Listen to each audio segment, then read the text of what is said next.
Le Nouveau Testament hérite des catégories de l'Ancien. Connaître, en hébreu, ne se confond pas avec une simple connaissance notionnelle des personnes ou de Dieu. Elle relève d'une expérience qui concerne l'être tout entier, esprit et corps.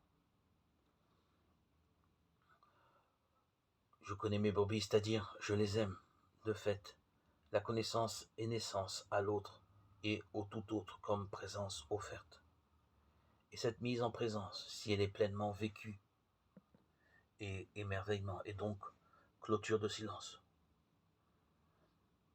L'enjeu est de taille quand il s'agit de Jésus, vrai Dieu et vrai homme, puisque cette connaissance va de pair avec le salut, un salut qui est déjà là dans le consentement du disciple à sortir à la suite du berger. La sortie évoque l'exode et le passage de l'esclavage à la liberté, que nous soyons esclaves de nous-mêmes, de nos passions ou de la reconnaissance d'autrui. Jésus nous conduit vers les prairies intérieures qu'il identifie au visage de Dieu toujours présent dans l'âme humaine. Alors, sommes-nous prêts non seulement à écouter, mais aussi à nous déplacer? Un déplacement rendu possible par l'amour que Dieu nous porte, car la connaissance que Dieu a de nous précède celle que nous pouvons avoir de lui.